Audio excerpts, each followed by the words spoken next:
Oke, halo semuanya. Pernah kepikiran nggak sih kalau cara kita memandang perusahaan-perusahaan raksasa hari ini tuh sebetulnya udah ketinggalan zaman banget? Bahasa dan model yang kita pakai buat mikirin Apple atau Amazon itu ternyata warisan dari era yang beda banget, era pabrik dan mesin. Nah, yuk kita bedah sama-sama. Kalian pernah ngerasain ini nggak? Ini kan paradoks yang aneh ya. Kita suka banget sama produk dan layanan yang ditawarin sama perusahaan-perusahaan terbesar di dunia, tapi di saat yang sama, kita sering banget merasa nggak percaya atau bahkan sebel sama perusahaan yang bikinnya. Coba deh lihat contoh-contoh ini. Ini pasti kita semua pernah ngalamin. Kita seneng banget paket dari Amazon bisa datang besok pagi. Tapi abis itu kita baca berita soal kondisi kerja di gudang mereka. Kita suka inovasi teknologinya, tapi kita juga jadi was-was sama kekuatan segelintir perusahaan raksasa ini. Nah, kenapa bisa ada jurang pemisah kayak gini? Jawabannya ada di cara kita mikirin apa itu sebetulnya sebuah perusahaan. Buat ngerti kenapa kita bingung sekarang, kita harus balik dulu nih ke model yang lama. Sebuah model yang saking nempelnya di kepala kita sampai nggak sadar kalau kita masih pakai itu. Model ini kita sebut aja perusahaan mekanis. Gini, modelnya tuh simpel banget. Bayangin aja perusahaan itu kayak sebuah mesin gede. Para kapitalis, alias pemilik modal, mereka yang punya mesinnya. Terus mereka bayar pekerja buat jalanin mesin itu. Fokus utamanya ya ke aset fisik, sesuatu yang bisa kamu pegang, bisa kamu miliki. Nah, ini contoh paling pasnya. Kompleks pabrik River Rouge-nya Ford, itu puncak-puncaknya model perusahaan mekanis.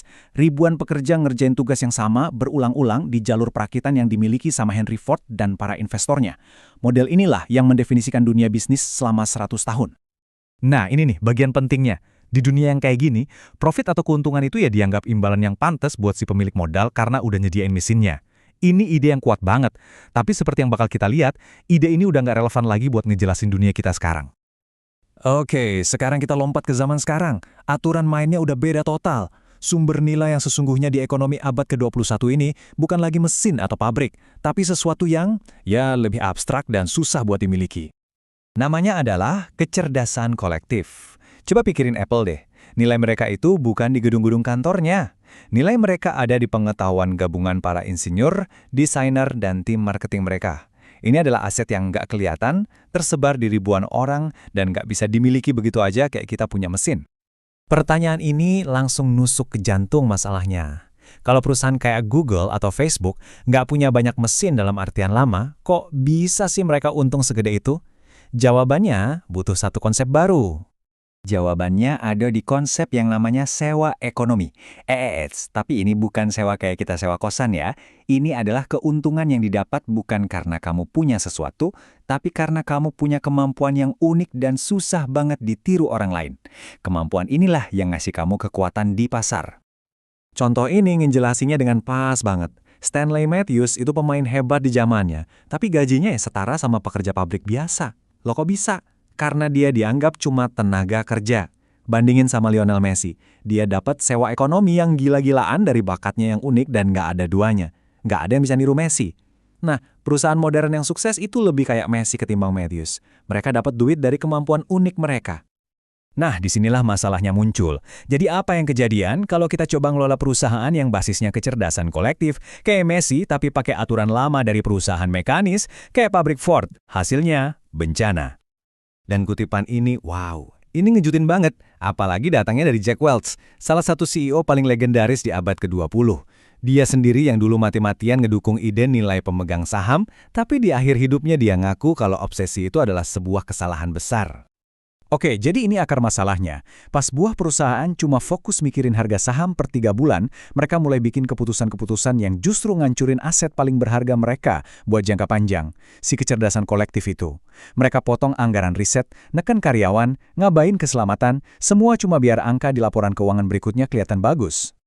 Cerita Boeing ini contoh paling tragis dari pergeseran ini. Dulu, Boeing itu perusahaan yang isinya insinyur-insinyur yang gila sama keselamatan. Lalu mereka berubah jadi perusahaan yang ngelihatnya ke Wall Street dan harga saham.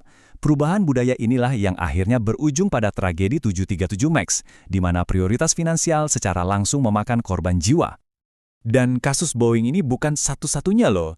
GE yang dulu jadi perusahaan paling dikagumi di Amerika hancur lebur karena fokus ke rekayasa keuangan. Sears, yang dulunya adalah Amazon di zamannya, bangkrut karena pemiliknya lebih mentingin manuver finansial daripada ngelayanin pelanggan.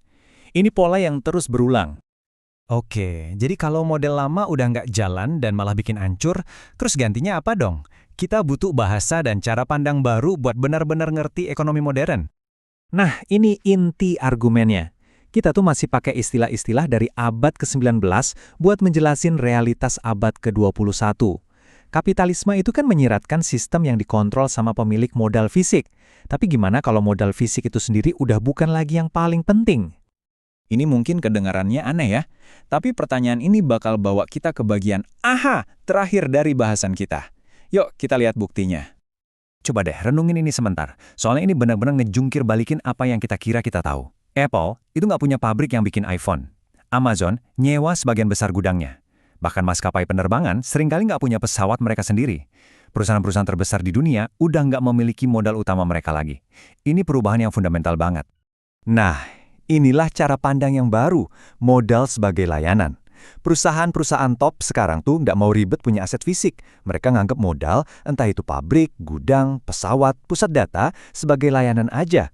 Mereka cuma beli layanan yang mereka butuhin pas mereka butuh. Kayak mereka bayar listrik atau air aja. Dan ini dia intinya. Kekuasaan itu udah pindah tangan.